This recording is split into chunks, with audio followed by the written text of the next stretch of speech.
மார்கழி திருவிழாவை முன்னிட்டு தொடர் கருத்தரங்கத்தை நடத்தி கொண்டிருக்கக்கூடிய வாகை தமிழ்ச் சங்கத்திற்கு என்னுடைய வணக்கம்.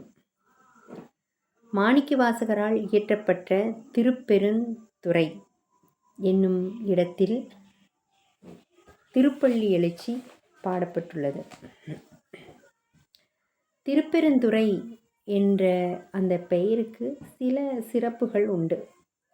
உலக உயிர்கள் இறைவனை அடைவதற்கு இந்த பிறவி பெருங்கடலிலிருந்து நம்ம கரையேறுவதற்கு துணையாக இருக்கக்கூடிய ஒரு தலம் அப்படின்னு பார்த்தோம்னா இந்த பெருந்துறை தான் என்று சொல்கிறார்கள். அந்த அளவுக்கு இந்த திருப்பெருந்துறையில் இருக்கக்கூடிய இறைவனை போய் வணங்கினால் நாம் இறைவனை நேரடியாக அடையலாம் என்கின்ற ஒரு எண்ணம் எல்லோருடைய மனதிலும் இருக்கிறது என்று சொல்கிறார்கள்.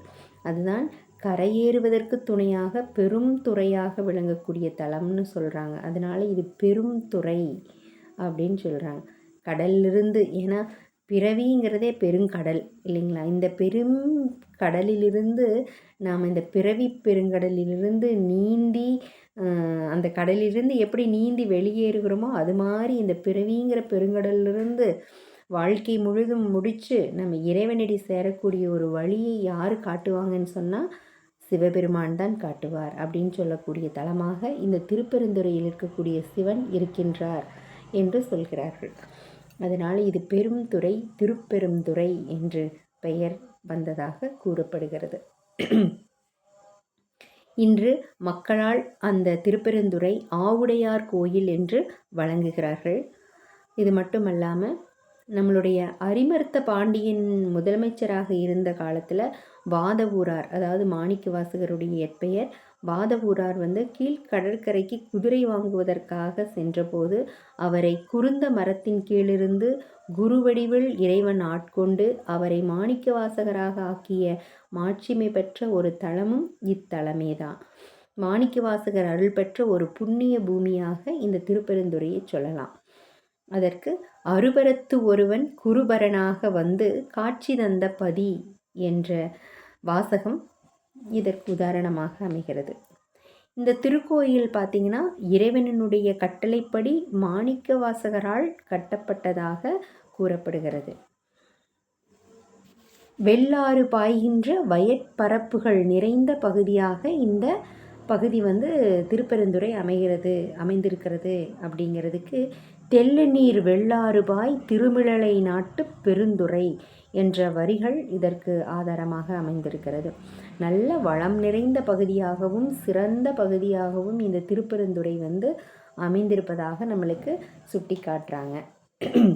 அப்படிப்பட்ட இந்த திருப்பெருந்துறை பார்த்திங்கன்னா திருவாசகத்தில் இருக்கக்கூடிய 51 பகுதிகளில் 20 பகுதிகள் பார்த்திங்கன்னா இந்த திருப்பெருந்துறையில் தான் பாடப்பட்டதாக சொல்கிறாங்க. இது பெரும் சிறப்புக்குரிய ஒரு செய்தியாக நம்ம சொல்லலாம்.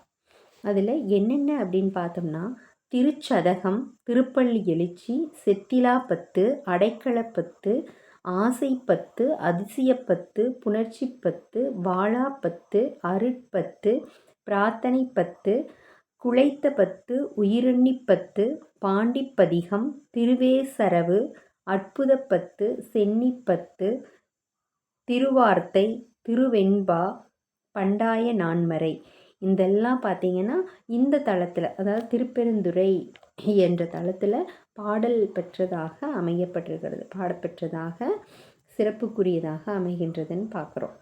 இது மட்டும் இல்லாமல் வாதவூரார் மாணிக்கவாசகராக மாறிய இந்த திருப்பெருந்துறைக்கு 18 திருநாமங்கள் வழங்குவதாகவும் சுட்டி காட்டுறாங்க. அது என்னென்ன அப்படின்னா 18 திருநாமங்கள்: ஒரு திருப்பெருந்துறை, குருந்தவனம், தேசுவனம், சதுர்வேதபுரம், சிவபுரம், ஞானபுரம், குருந்தவனம், தென்கயிலை, திருமூர்த்திபுரம், பராசக்திபுரம், பவித்ர மாணிக்கம், யோகபீடம், ஆளுடையார் கோயில், உபதேசத்தலம், அநாதிமூர்த்தி தலம், ஆதி கைலாயம், சதுர்வேத மங்கலம், தட்சிணாய கைலாயம், யோகவனம். இந்த மாதிரி 18 பெயர்களில் இந்த வழங்கக்கூடியதை நம்ம பார்க்க முடியுது. இது மட்டும் இல்லாமல் இத்தகைய சிறப்புடைய இந்த திருப்பெருந்துறையில் திருப்பள்ளி எழுச்சியை பாடியிருக்கிறாரு. அந்த பாடல் 10வது பாடல். புவனியில் போய் பிறவாமையில் நாள் நாம் போக்குகின்றோம், அவமே இந்த பூமி சிவன் உய்ய கொள்கின்றவாறென்று நோக்கி திருப்பெருந்துறையுறைவாய் திருமாலாம் அவன் விருப்பெய்தவும் மலரவன் ஆசைப்படவும் நின் அலர்ந்த மெய்க்கருணையும் நீயும் அவனியிற் புகுந்தெம்மை ஆட்கொள்ள வல்லாய் ஆரமுதே பள்ளி எழுந்தருளாயே என்று பாடல். இந்த பாடல் மாணிக்கவாசகர் இந்த உலகத்தில் இருக்கக்கூடிய அத்துணை பேர்களுக்கும் திருப்பெருந்துறையில் இருக்கக்கூடிய சிவபெருமான் அருள்பாலிக்கிறாராம். சரிங்களா? அப்போ அருள்பாலிக்கக்கூடிய சிவனே நீ எழுந்தருளாயாக. அதாவது அதிகாலையில் மார்கழி மாதத்தில் சிவபெருமானினுடைய அருளை பெறுவதற்காக எல்லோரும் போய் சிவபெருமானை எழுப்புவதாக அமைத்து நம்மளுடைய மாணிக்கவாசகரும் இறைவனை எழுப்புவதாக ஒரு பாடல் பாடுறாரு. அந்த பாடலில் சிவனுடைய சிறப்புகளை சொல்லி அத்தகைய சிறப்புடைய சிவபெருமானை நீ எழுந்துரு அப்படின்னு சொல்லி நம்ம பார்க்குறோம். அப்படிப்பட்ட நிகழ்வில் இங்கே என்ன சிறப்புகளை சொல்கிறார் அப்படின்னா,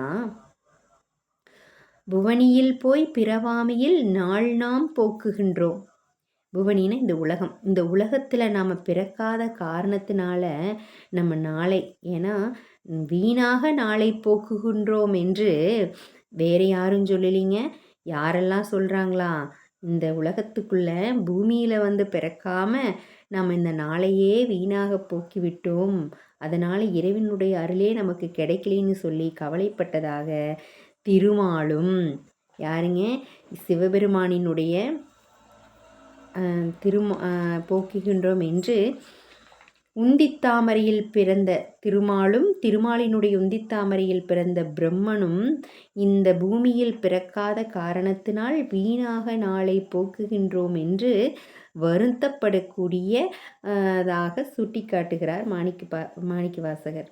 அப்போ இவங்க தேவலோகத்தில் இருக்கக்கூடிய பிரம்மனும் விஷ்ணுவுமே இந்த உலகத்துக்குள்ளே பிறக்காத காரணத்தினால் சிவனுடைய அருள் நமக்கு கிடைக்கவில்லை என்று வருத்தப்படுகிறார்கள். அப்படிப்பட்ட திருப்பெருந்துறையில் வீற்றிருக்கக்கூடிய சிவபெருமானே, நீ எங்களுக்கு இந்த பூமியில் பிறந்த அடியவர்கள் அனைவருக்குமே உன்னுடைய அருள் எங்களுக்கு நீ வழங்குற, அதனால் இத்தகைய உலகத்தில் இருக்கக்கூடிய எங்களை ஆட்கொள்ள வல்லவனாய் சிறந்த முறையில் இருக்கக்கூடியவனே, நீ யாருக்குமே கிடைக்காத அமுதம் போன்றவன், நீ என்ன பண்ணுற, பள்ளி எழுந்தருளாயே, நீ எழுந்து எங்களுக்கு உன்னுடைய அன்பான அருளை எங்களுக்கு அருள் புரிவாயாக என்று மாணிக்கவாசகர் இறைவனை மனமுருக வேண்டி பாடக்கூடிய ஒரு பாடலாக இந்த 10வது பாடல் அமைந்திருக்கிறது.